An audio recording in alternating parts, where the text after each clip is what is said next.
Hello, everyone. Welcome to Barca News. It is December 18th, 2024, and Enrique's Negreira case has suffered a blow. Also, Barcelona are contemplating a loan deal for Caio Henrique this winter transfer market.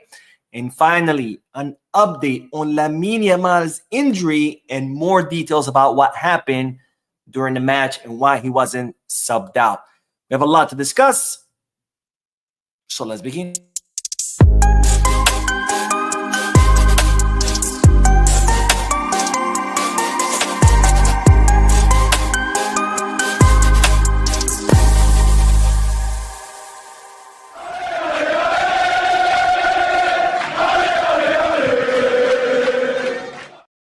Hello, everyone. Welcome to the channel. My name is Moan. This is the Barca News live podcast where not only do we discuss Barcelona news, but where I also get to interact with you lovely people in the chat section by reading your comments, answering your questions, and getting the discussion going. For those of you who will be watching when the podcast ends, I will be putting timestamps in the description and chapters in the timeline in case you do want to skip through the discussion and get straight to the news. Having said all that, make sure to hit the like button, subscribe to the channel, drop a comment. If you are looking for any Barcelona jerseys or merchandise, make sure to hit the Goal Kids, Kickback, or Fanatics.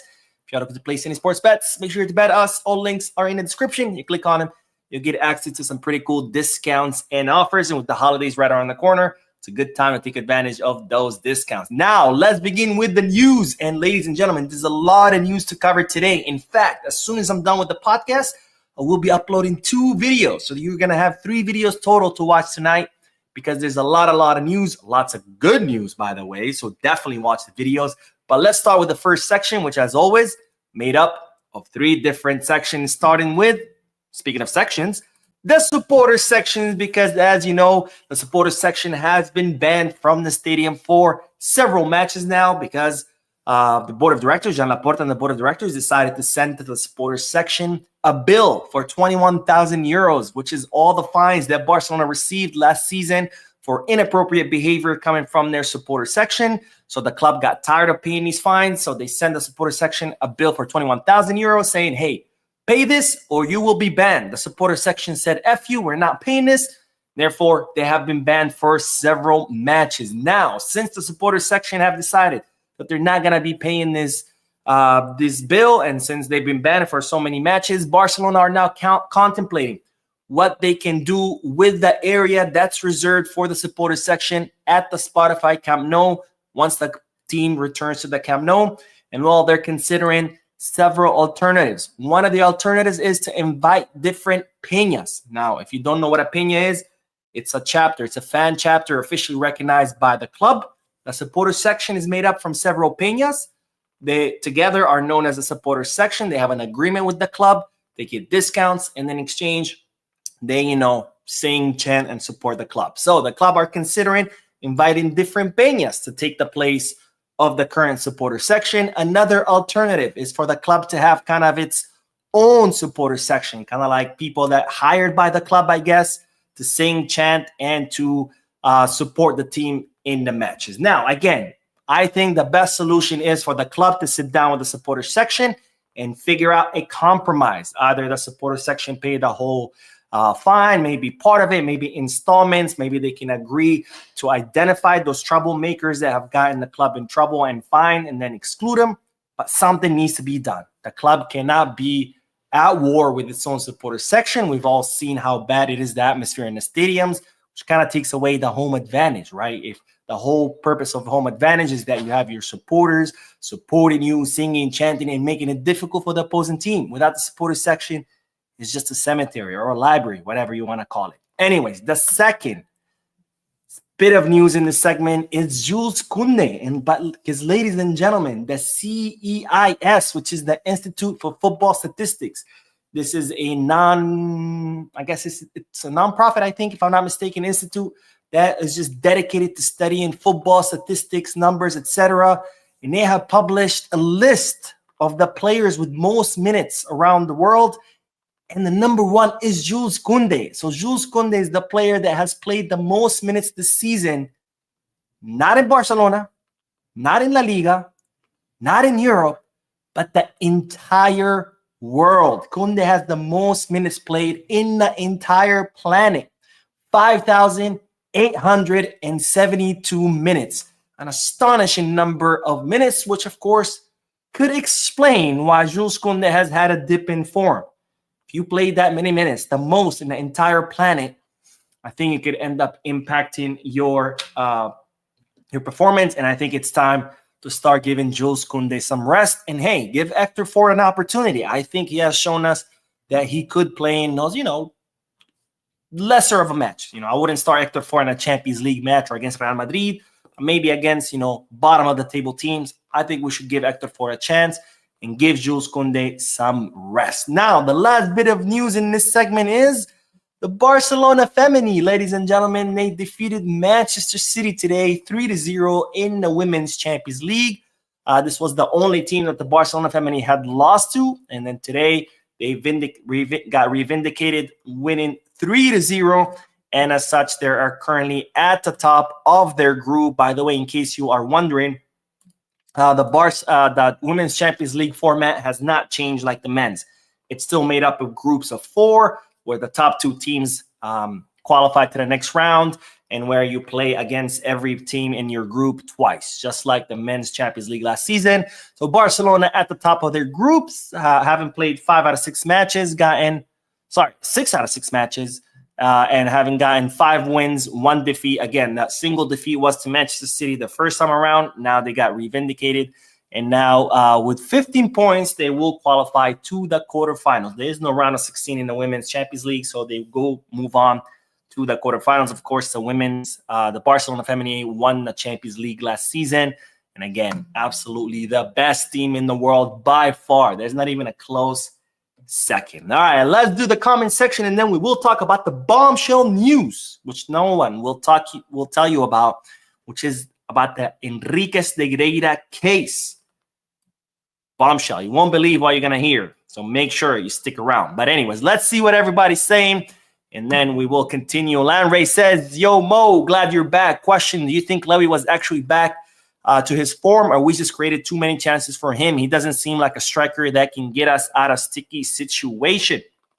I don't think he ever lost his form. You have to understand something about Lewandowski, and this comes up a lot because people are like, well, Lewandowski's scoring. People are like, oh, Lewandowski's amazing. As soon as he stops scoring, he sucks, he's old, get rid of him. And it's just like people are flip and flop. You have to understand something about Lewandowski. Lewandowski is not a striker that's going to get you out of sticky situation, because strikers, pure strikers, traditional strikers, don't get you out of sticky situations. Because guess what? A traditional striker, which is Robert Lewandowski, a pure 9, is someone that needs to be fed the ball in the box. That's something very important that people need to get through their head. A traditional striker, a pure striker, a box predator, someone that Lewandowski is not a player that's going to grab the ball in the middle of the field, dribble past 4 defenders, and score a goal. That's not them. That has never been them. That will never be them. That's like expecting your goalie to get you out of sticky situation by grabbing the ball, dribbling past the opposing team, and scoring a goal. That's not going to happen. That's never has happened. It will never happen. Lewandowski is a pure striker. He needs the ball in the box, period. If you don't get him the ball in the box, he's not going to score. That has always been the case. That will always be the case. Prime Lewandowski, winning a sextuple, scoring plus 50-plus goals, that was the same exact Lewandowski, someone who needed the ball in the box. So if the team is not playing well, if the team is not creating chances, if the team is not getting the ball to Lewandowski, he's not going to score. Let's make that clear. So don't expect Lewandowski to get you out of sticky situation by grabbing the ball and dribbling the whole team and scoring. That has never been him. That will never be him. That has never been a traditional striker. That will never be a traditional striker. So if the team is not doing well, Lewandowski is not going to do well. If the team is doing well, Lewandowski will do well. It's just the nature of his position. It always has been. It always will be. This is why some teams like more of the modern strikers, the ones who are more mobile, the ones who can dribble past 1 or 2 defenders. 2 different profiles. You can't expect one profile to do the job of the other. 2 different players. Again, it's like expecting your goalie to somehow dribble the opposing team and score. That's not going to happen. That's not his job. That's not what he does. So, all All right, let's see. McCoy says, Flick's highline is giving me hypertension. I don't think we have the players to execute it effectively. I'm always on the edge of my seat when I'm watching it, but I support my team. I absolutely disagree with you because one thing that Flick has shown us is that his highline works. If it works, it's because we do have the players to make it work. Remember, Barcelona is the #1 team in all of Europe that has caused the most offsides. The last time I checked, they had caused something like 70 plus offsides. And second place was Brighton with like 30 something. So second place is half. So if that was the case, if the highline does not work, or if we don't have the players to make it work, we would not be the #1 team in all of Europe with the most caused offsides. The stats simply contradict that point and prove that the highline does work. Is it always going to work? Of course not. Nothing is always going to work.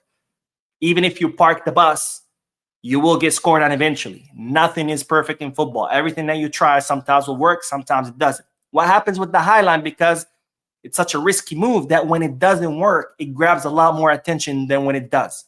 You can have the highline work 70 times, which it has, but it fails once and everybody's like, oh, it doesn't work. But wait a minute, it just failed once. How about the other 70 times that it did work? People forget, right? So yes, it does work. Yes, we have the players to make it work.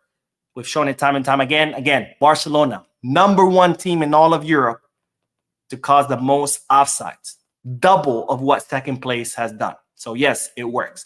All right, let's get back to the news because we do have to talk about this bombshell news, which of course no major media outlets are covering because why would they? It doesn't go with their narrative.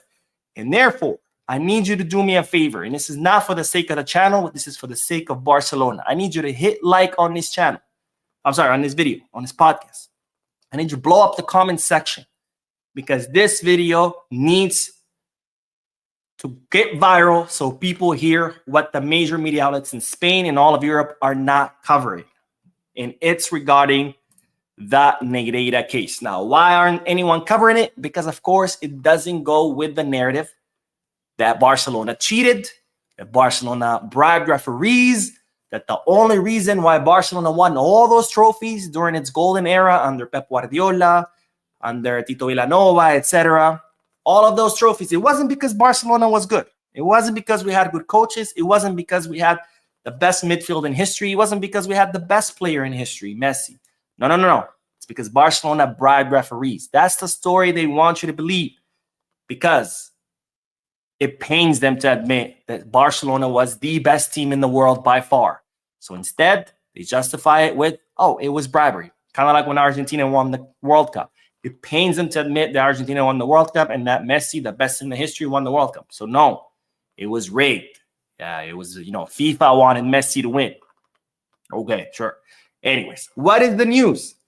The news is that the judge in charge of the Negreira case, Joaquin Aguirre, has been accused of legal fraud.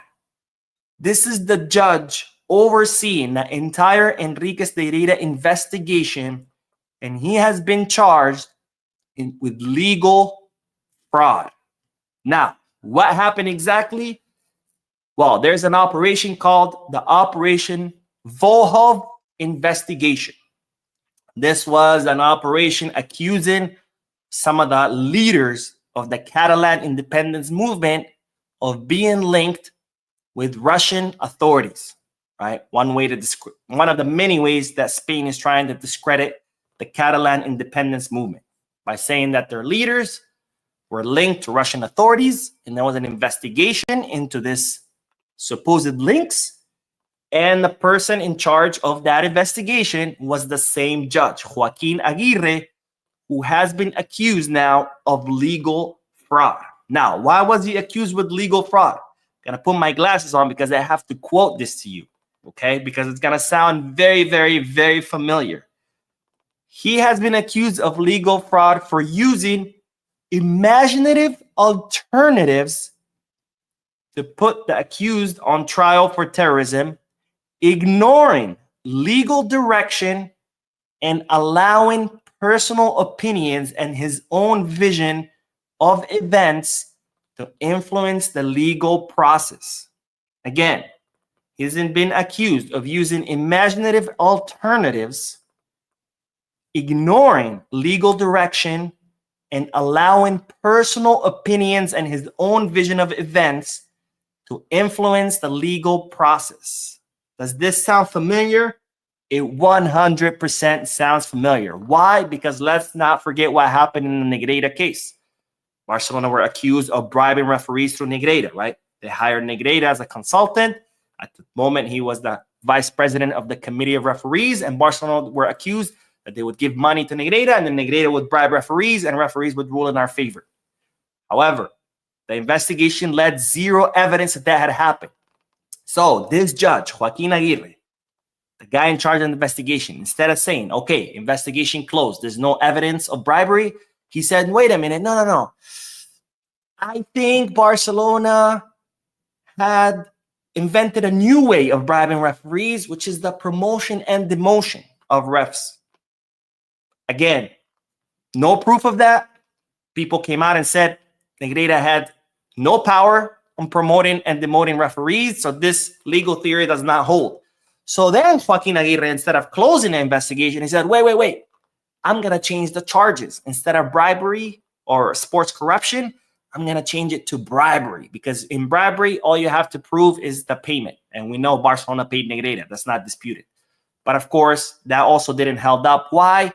Because in order for bribery to stick, the person receiving the money has to be a public official. Negreira was not a public official. As a vice president of the committee of referees, he was a vice president of a private entity. So same thing here.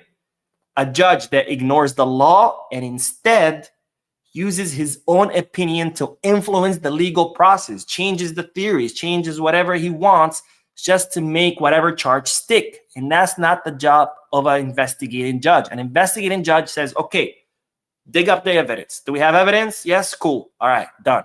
No evidence? Case closed. You don't say, okay, I want to prove that Barcelona bribed referees, so I'm going to invent new legal theories. I'm going to invent new charges. I'm going to try any way to make it stick. That's not what you do as a judge. As a judge, you're supposed to go about what the evidence tells you. And that's not what Joaquin Aguirre did in the Negreira case.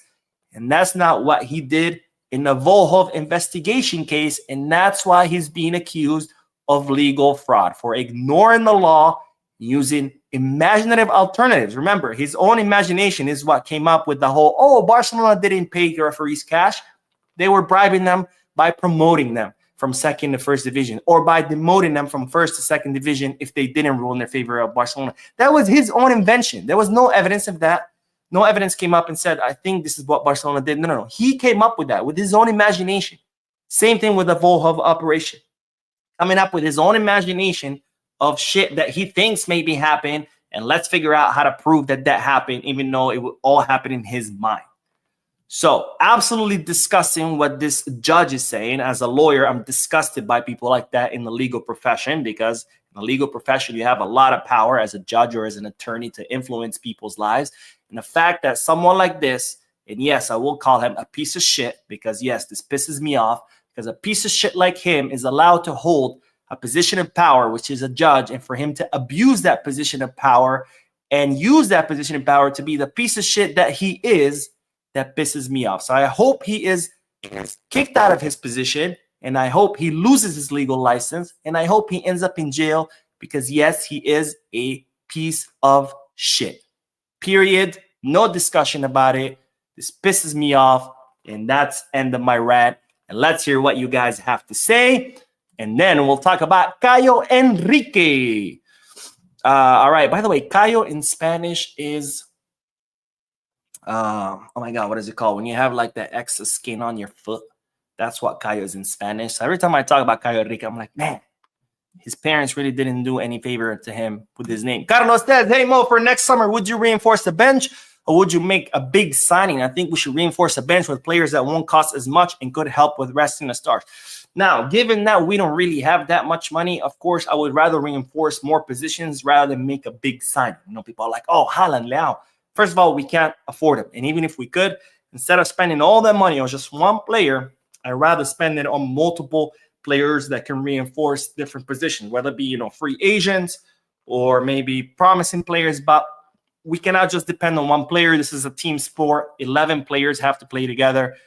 Bringing just one big star is not going to change things. We need to reinforce the left wing. We need a substitute for Lamine Yamal. We need to substitute for Lewandowski. We need to reinforce our fullback position.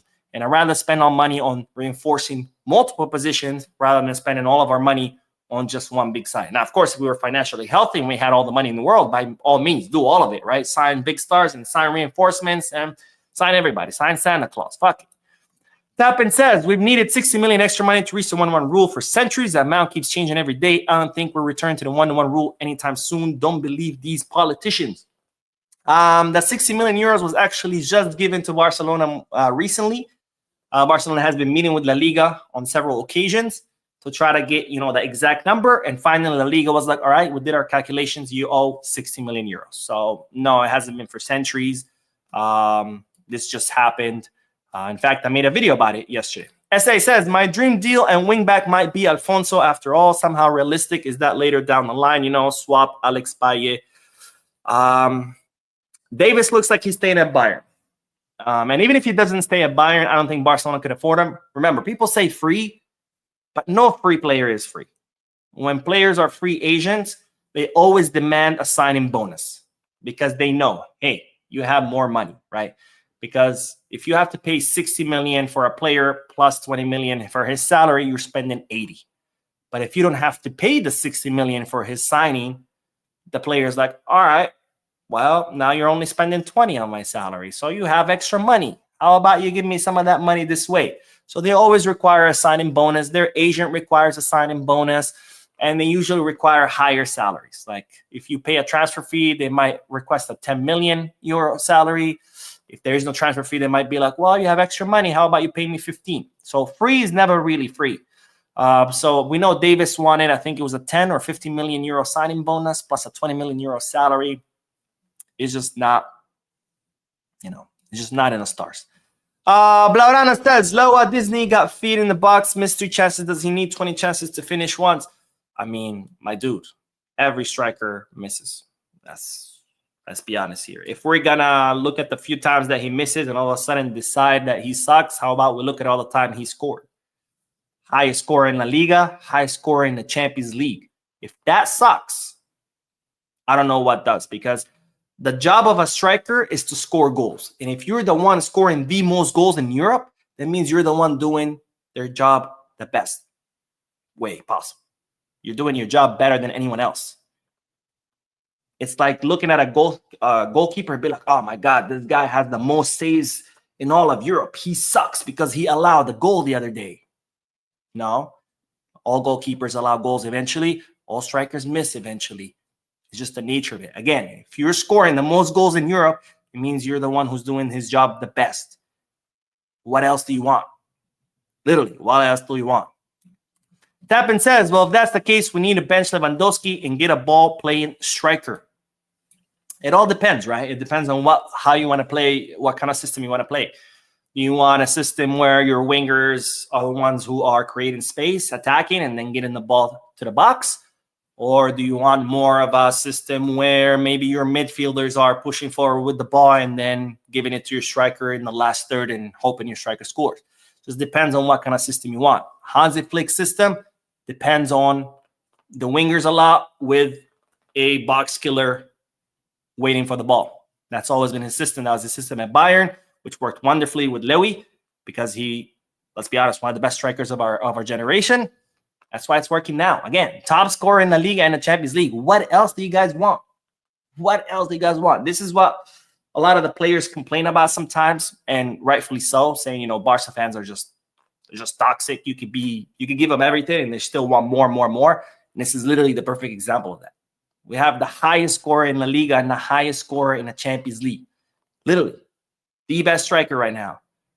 And you guys are like, oh, he's old. He sucks. Like, what else do you want? Literally, do you want him to be, score 5 goals per match? That's impossible. It's just not going to happen.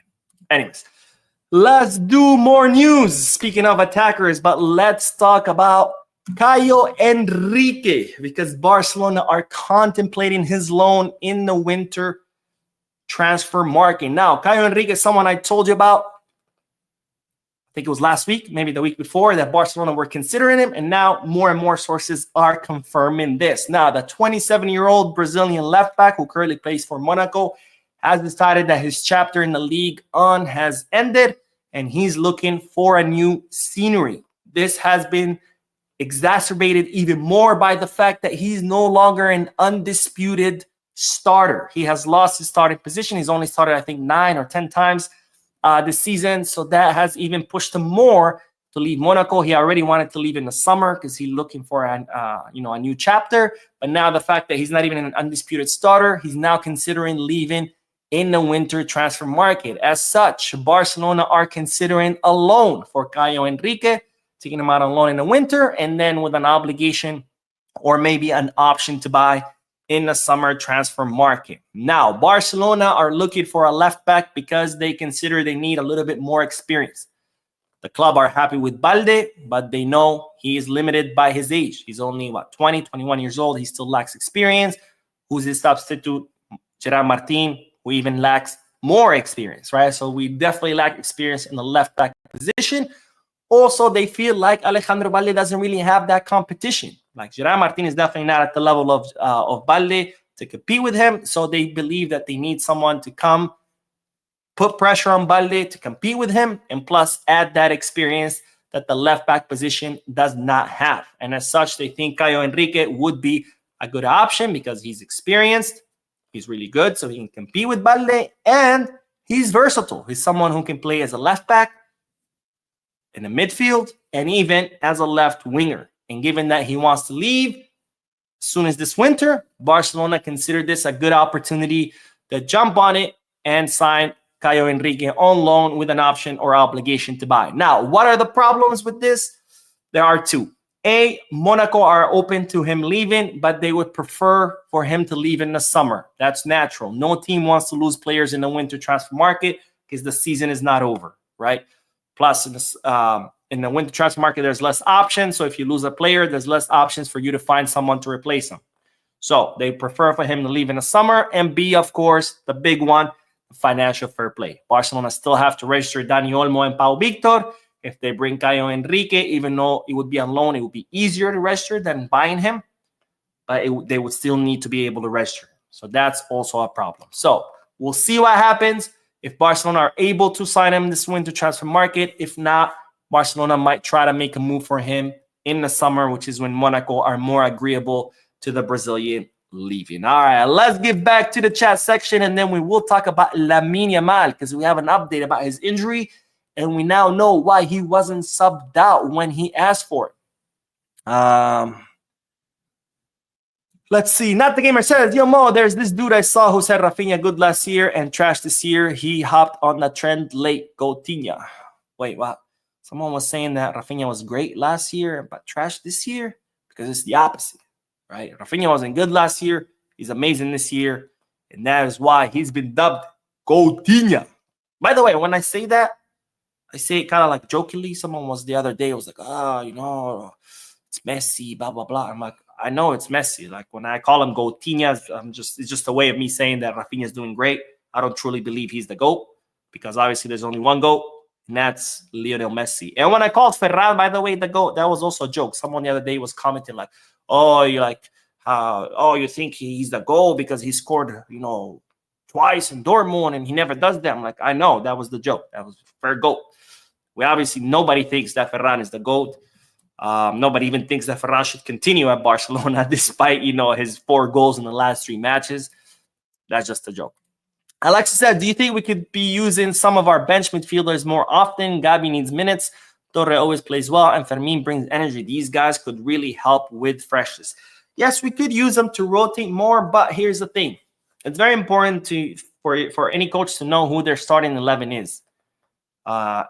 Meaning who are the best players in each position and who are the best players that can play together. That's very important because when you constantly changing players and changing positions, that eventually affects the performance of the team. Even though technically your players are more refreshed and more rested, it's actually impacts your performance negatively because the players don't develop that chemistry. Players need to develop chemistry with each other, and the only way to do that is to constantly play matches with each other. And if you're constantly shifting players you're constantly swapping players out, that affects the chemistry of the team. So yes, we do need to rotate, but also you have to do it the right way. Otherwise, it causes a problem. John Williams says, hey, Mo, John from Kenya. I love what you do. Thanks for always giving us Barca updates. No, thank you, my friend, for watching. And with that, let's move on to the last update. And remember, there's 2 more videos coming because there's so much news today. But there's 2 more news after this podcast. But let's do the last bit of news because we do have an update on Lamine Yamal's injury. And it's a good update because, as you know by now, Lamine Yamal underwent medical exams. I think it was Monday, right? What's today? Wednesday. Anyways, and it revealed a grade 1 sprain to the anterior tibiofibular ligament. I know, it's a mouthful. Let's just call it the anterior ligament. Now, this has ruled out Lamine for 3 to 4 weeks. And you might say, how is this good news? It's good news because the way Lamine Yamal twisted his ankle, the way that foul happened on him, could have easily damaged the external lateral ligament. However, the medical exams have ruled out any damage to the exterior ligament, only to the interior. Now, how is this good news? Because this is the fact that the external ligament has not been affected. This significantly reduces the rehab and the recovery time. So this is good news. This is why Lamine Yamal is only being ruled out 3 to 4 weeks. Had the exterior ligament also been affected, could have been out for a few months. So good news on that front. Now, what exactly happened during the match? We saw Lamine Yamal get fouled around the 35th minute. He asked for a substitution. He was kept. And we all thought, okay, maybe they're keeping him until halftime, not to burn one of the substitution windows. But then he came on in the second half. What happened is Lamine Yamal was examined in the locker room, and that's when the doctors realized that the damage was not as bad as they thought, that it was only most likely to the interior. So they put compression band-aids on him. They gave him anti-inflammatory and painkiller medication, and they told him, as soon as you feel pain, request for us to be subbed out. So Lamine Yamal was able to get back on the field because since only the interior ligament was affected, he was fine with the medication. He was fine with the bandages. He was able to continue playing. And eventually he was taken out. But also the studies have revealed that the fact that he continued playing, it did not affect his injury because, again, it was only an injury to the interior, not to the exterior ligament as well. So good news on that front. Not a series of injury as initially thought. That's why his recovery is going to be short. Lamine is expected to miss the matches against Atletico Madrid in La Liga, against Barbastro in the Copa del Rey, which I don't think he would have played anyway. Most likely all the subs are going to play and academy players. And then finally, and this is the big one, the semifinal against Athletic Club de Bilbao in January. So those are the 3 matches he's going to miss. I guess silver lining of this, we do have the Christmas break, so he could have missed more matches if it wasn't for the Christmas break. Now, we do have a kind of quick update. This is to confirm something we already knew. As we know, Lamine Yamal's contract expires in 2026. Negotiations have already begun to extend his contract.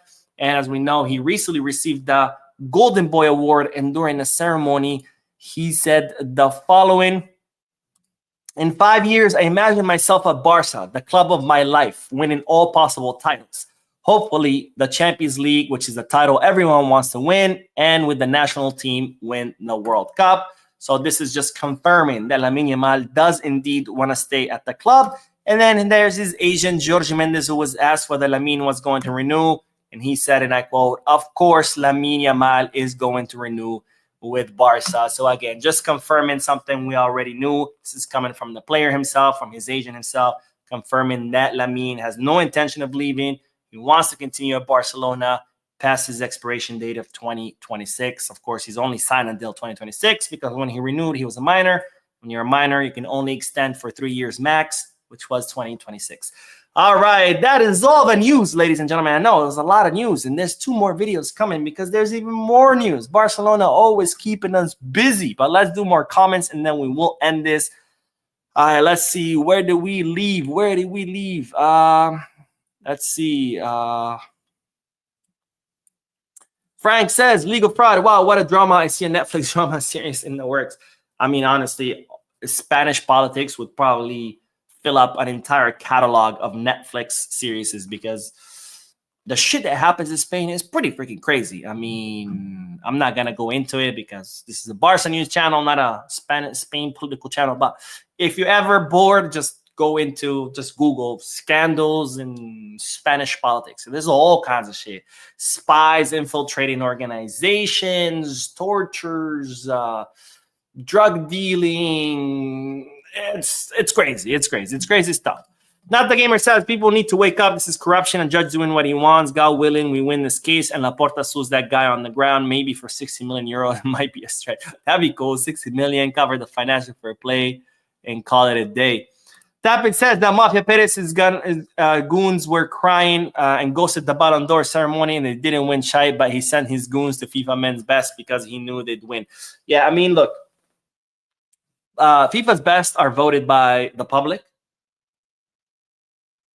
Captains of national teams, which, by the way, Real Madrid has the most captains of national teams. And then, obviously, coaches and I think reporters too. The ones who all voted for Vinny were the captains. No surprise, because a lot of them are Madrid players, and the public. The rest, the actual experts, the coaches, the reporters, etc., they all voted for Rodri. So you draw your own conclusions from that.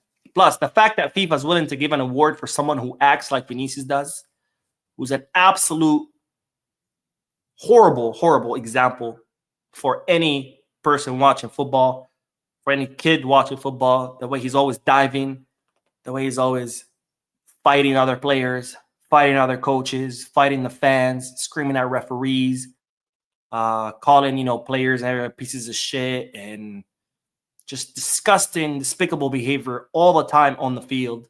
The fact that FIFA is willing to give him that award just speaks volumes.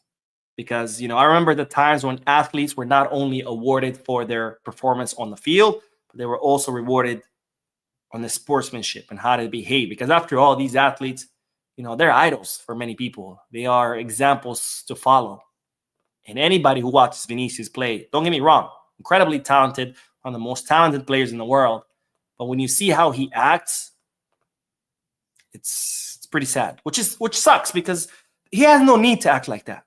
He is one of the most talented players in the world. Players who act like that are usually players who are not that skilled. And that's why they act like that, because they have to compensate for their lack of skill by, acting the way that Vinicius does, to get into other players' heads, to sway the referee in their favor, whatever it may be. Vinicius doesn't have to do that. All Vinicius has to do is play, and that's it.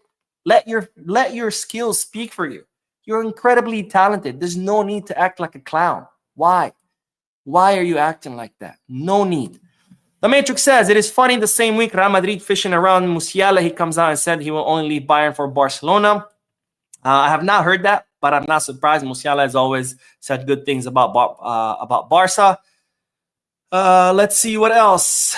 I'm not quite sure how to help. Oh, my Alexa just responded to me. I don't know why. Tapin says, no one is saying Lewandowski sucks. Stop viewing things from your own perspective and throwing it onto others. He mostly goes when the team truly needs him. My friend, I'm telling you what I read every day on my videos. And it's usually, hey, people, Lewandowski sucks. He's old. We need to sell him. He needs to be benched. So, yes, people are saying he sucks. I literally read it every day in my comments on my videos. All right, let's see. What else?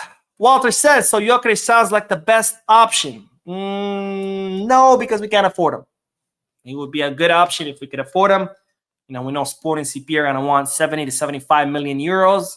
That's not taking into consideration the bidding war there's going to be. There's a lot of clubs who want him. The starting price might be 70, 75. It might end up being more because clubs are going to be like, all right, you want 75, I'll give you 80. And then this other clubs are like, all right, I'll give you 85. No, 90. And then who knows what the price will be.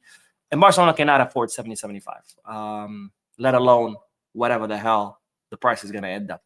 Not to mention the salary. Gyökeres is not going to come to Barcelona to earn peanuts.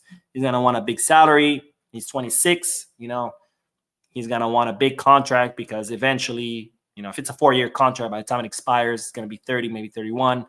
He's going to want a big contract because this is the time to cash in, right? All right, one more and then we'll end this. Walter says Vinny Jr. is a definition of anti-sportsmanship. The lack of respect he has for others makes him so unlikable, which is a shame because he's a good football player. I agree 100% with you. Like I said, there's no need for him to be behaving like that. He's one of the most talented players in the world. Dude, just play. Let your football speak for you. People would adore you and love you if you just played. But instead, the constant diving, the constant disrespect, the fights, the insults, he just makes him highly, highly unlikable. That's why even in Brazil, they're starting to get tired of his shit. And it's a shame. It's a shame. He could, look at Messi, literally the best player in history.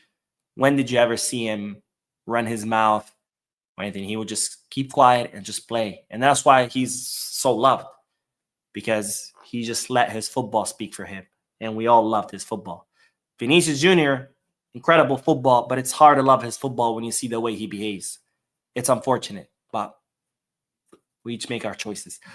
All right, that is all, ladies and gentlemen. Thank you so much for bearing with me, for listening to me yap for 40 minutes straight. Thank you for your comments, your likes, your subscriptions. I will be uploading 2 more videos with a lot more news. Lots of good news, by the way. So stay tuned to the channel. Don't forget to hit the like button, subscribe to the channel, drop a comment, and as always, peace, God.